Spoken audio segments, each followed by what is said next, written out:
Hi, Peter. Thanks for accepting our invitation to be a keynote speaker at the WECON 2022 conference. We are very deeply thankful for that. And the theme that we'll be exploring is challenging and complex. It's global and local communities collectively creating change for the common good. And I guess we could start with an essential question, which is well known in many traditions, cultures, and countries. And it says that it takes a village to raise a child, which means, I suppose, that although a child is born from biological parents, no family is an island, and the whole of the community should be responsible for the education, the care, the health, the protection, and the harmonic development of the children. Could you guide us on this reflection?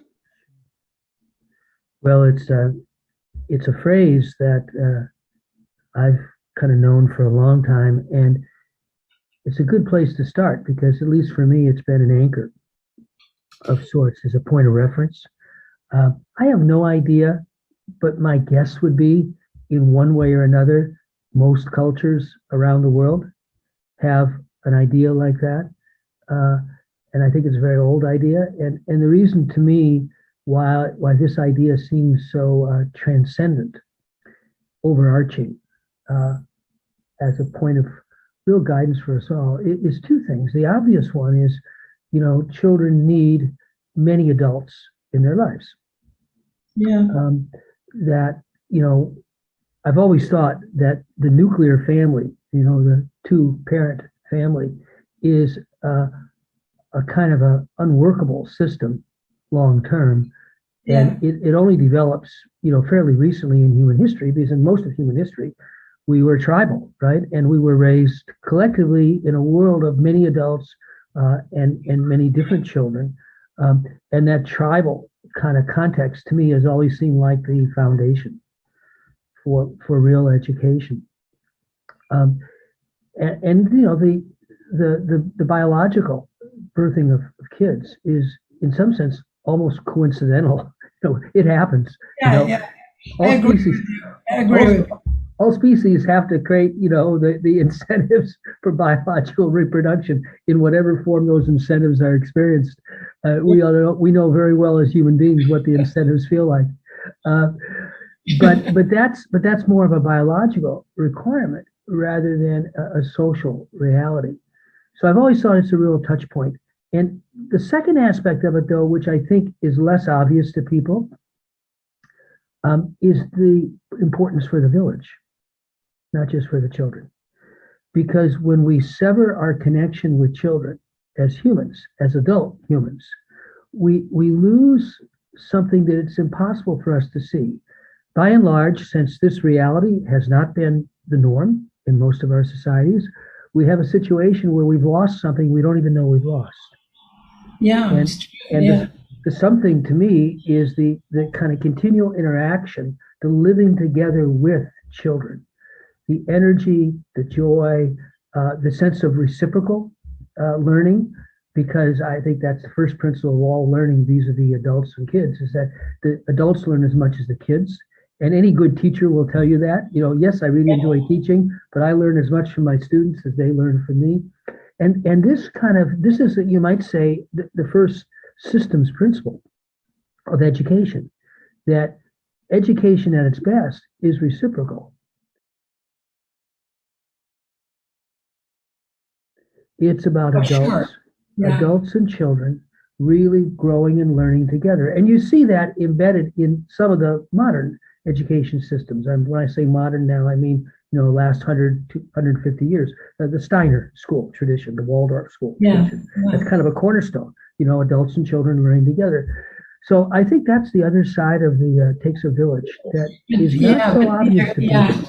I feel that what you're saying, that this mutual connection and learning together in the last centuries were not natural. It has to be pushed and insisted, and you have to develop theories saying that this is very good.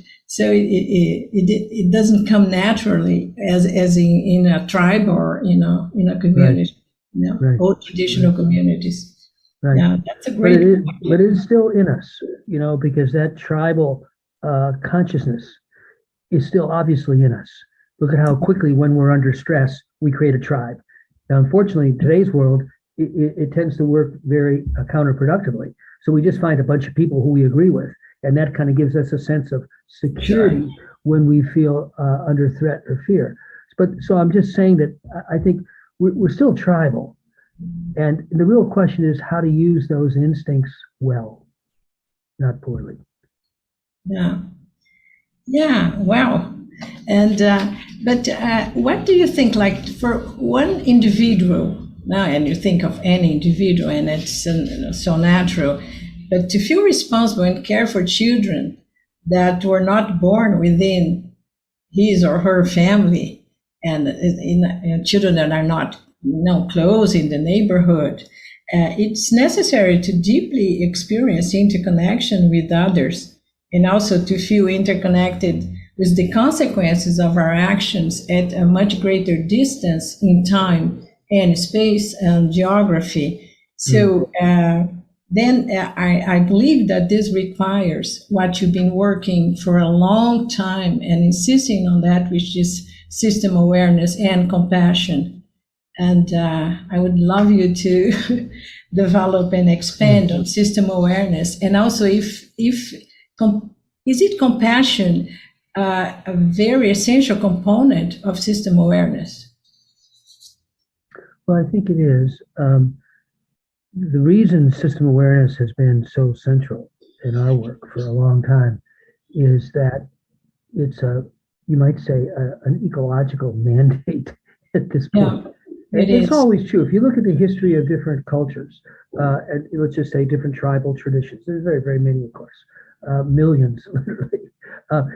And some of them live for a long time. Some tribal cultures last for tens of thousands of years, obviously, and many don't.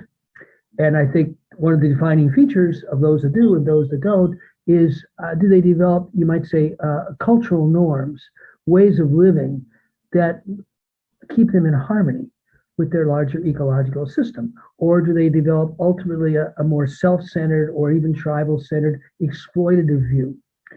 So I think today, one simple way to characterize our predicament in the world is humans are attempting a historic experiment, which is, can we live with the world as our niche? Wow. So all living occurs in niches. That's a biological principle. All organisms survive or fail to survive in a niche. And that's the same true of cultures. Historically, it's mostly been local niches. Now, for the first time, as best any of us know, this is a society that's trying to live in truly the world, the globe as a whole, the world ecosystem as a niche. This requires a totally different type of awareness. Sure. So that's kind of the historical genesis or rationale for our emphasis on systems thinking. And we've tended to expand that the last 5 years or so to systems awareness, because the cognitive or thinking part of it is important, but not adequate. And compassion is a good term for kind of pointing out the other aspects of it, which is much more a lived experience, a feeling sense. The word compassion comes from a Latin root. It literally means being with the experience of the other. You could say the suffering of the other, but that's maybe a little bit negative. It does include being with the suffering of the other. But being with the experience of the other, just being there, so that the lived experience of another becomes really real to me. People might say, well, isn't that empathy? Yes, to a degree. The way we, in the development of this whole compassionate systems approach, which has been kind of co-developed by me and Meta Bowl, who's a biologist, a colleague at MIT and a biologist, is to appreciate that empathy is an innate capacity. We are a social species. By definition, social species are empathic. Think about your dogs, right? Think of how empathic dogs are with humans. Yeah. That's why they have It's true. co-evolved Yeah. with humans. So empathy is the ability to feel another's feelings. That is like breathing. That's like innate in us. Compassion is more a cultivated state, something you work at so that you can kind of build on that innate capacity to experience the other's experience, but to be with it. So the subtlety of this definition, being with the suffering the other, is the being part, not the awareness, because it's very easy to be overwhelmed by the other's experiences. We all know this as parents. You just get completely overwhelmed by fear for your kids, because you know your kids are feeling badly, whatever. Yeah. Easy to just react. In other words, someone's angry and you react, or someone's really sad, you want to help them. So that's different than being with. Being with is creating, literally, to create the space in our own experience that another's experience can be present, period, just present.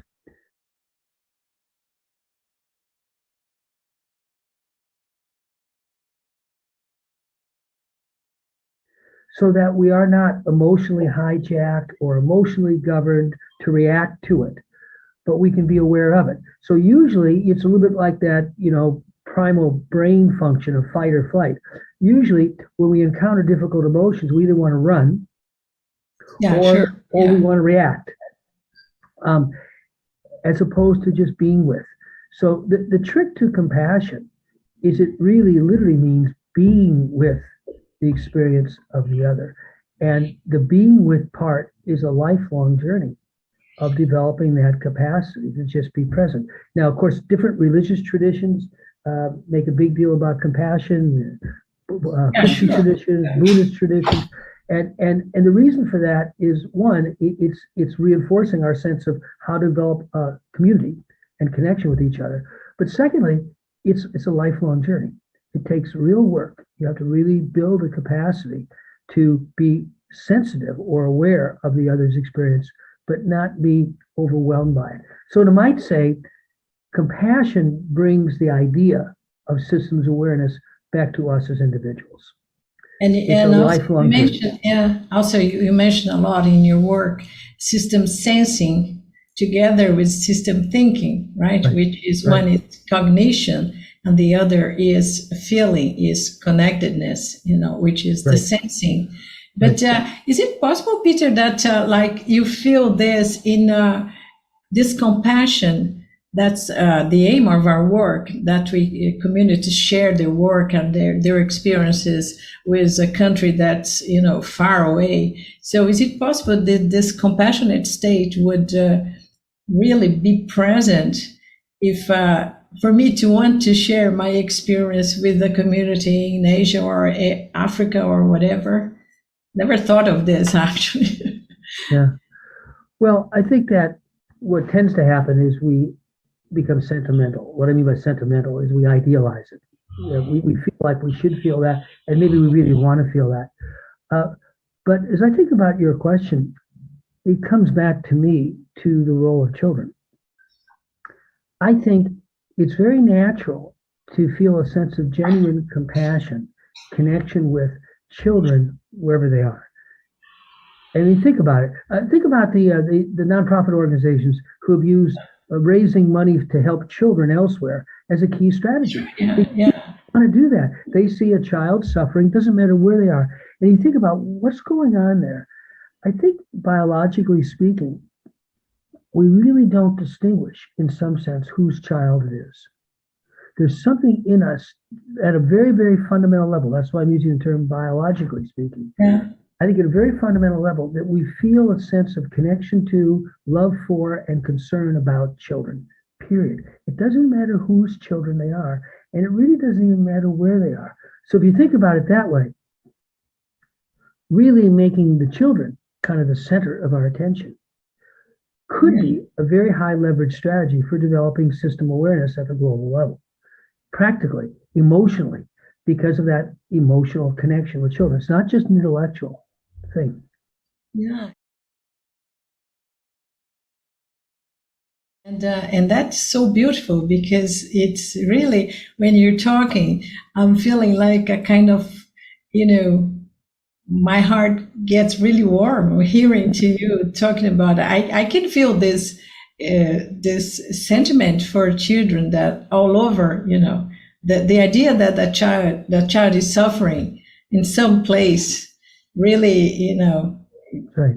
gets really deep in my heart. That's Yeah, it's absolutely right, because it's such a fundamental sense of connection and caring and responsibility. And if you ask, well, what do we really need in the world? Well, we need that. We need fundamental sense of caring and responsibility that's collective at a scale that's commensurate with living together on the planet. Yeah, and wow. And what do we need to learn and practice individually and collectively to accomplish this purpose of connection of communities being a reality around the globe? That because this has to be very practical also. Like at WECON, we have to. The idea is to make available resources and experiences and methodologies and theories or whatever for people to share, and not to start from zero again. If you're starting somewhere, or even a community that's 50 kilometers, as I told you before, 50 kilometers, and you don't know what they're doing, and you start everything again from zero. So this idea of sharing, what do we need to learn and to share this compassionate systems change that we grow locally, hoping to achieve a profound global impact? Well, first off, we have maybe pause for a minute and think about what we mean by global. So global is a word in English that's actually a little more ambiguous than people often think. And I think, well, it's all about the world. But it also means everywhere. Global problems are everywhere. So global by its nature includes local. It's not different. Global includes local, exactly. So the health and well-being of our children is a global issue. We have a global epidemic, which is everywhere, around teenage suicides. It is now one of the biggest causes of death. I think the biggest cause of death for young people in the world. Depression, anxiety. There was a recent study published in Nature, the physics journal, on the anxiety of teenagers around the world about climate change.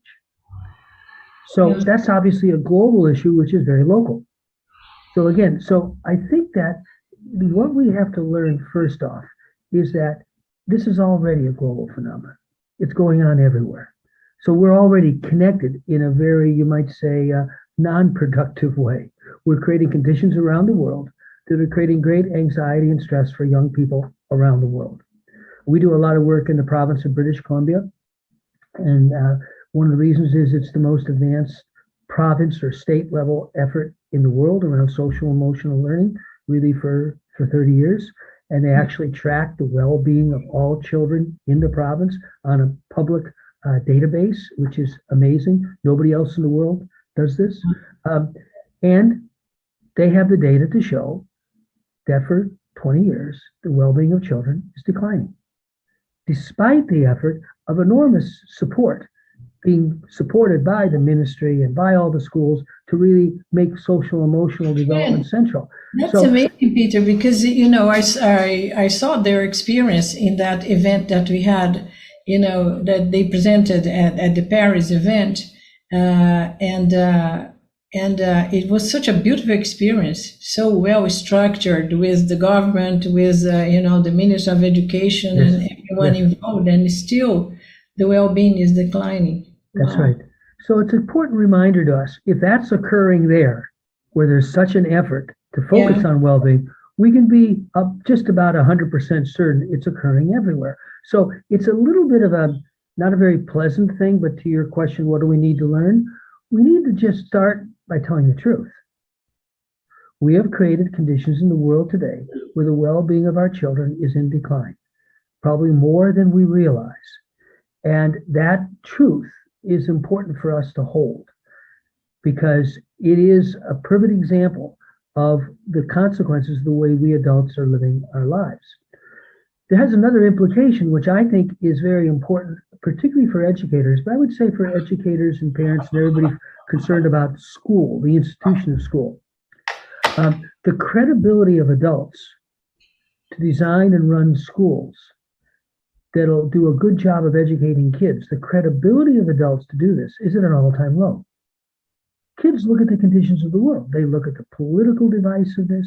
They look at the chaos socially, the suffering, the inequity, the extraordinary poverty. They look at climate change and they go, that's what you've done? You adults? Yeah. And you're now going to teach us what we need to learn so we can do more of what you've done?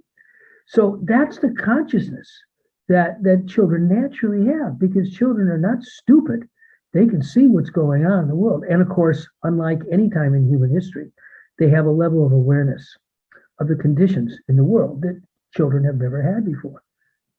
So we have to then recognize that, well, this is, you might say, in my opinion, like the first imperative to really have fundamental transformation in education. We have to give up the notion that school, education in general, is a system designed by adults and run by adults and done to kids. That's the way it's worked historically. Because adults felt they had the responsibility and the authority, not just the responsibility, which is an inner feeling, but the authority. That's our job. We have to educate our kids. No, I would say today the mandate really shifts. How do adults and children learn together to create well-being in their communities, individually and collectively? And if we as adults can't recognize the simple fact that we don't know the answer to that question, our skills and capabilities are really quite questionable in that domain, so that maybe we have to learn together with the kids how to do this. At MIT, the lingo they use for this amongst the educational innovators is co-design. Adults and children co-designing the learning. And of course, that makes really good sense because it's very respectful. It's going to be more engaging. Kids will feel more responsibility for their own learning. But that's the first developmental step.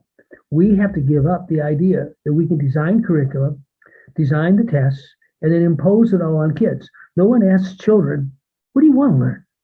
Right? That's not the way school works. Yeah. Here's what you're going to learn. That's why? So because I'm an authority and I know what you need to learn. And all I'm saying is that the credibility of that statement today is at an all-time low.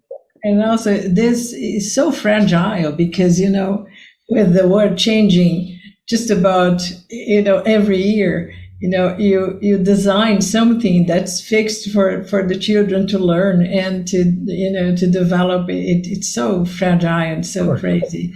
But I'm thinking, hearing you, that it should be the other way around. I mean, not what do we adults have to learn, but what we have to learn from the kids. Right.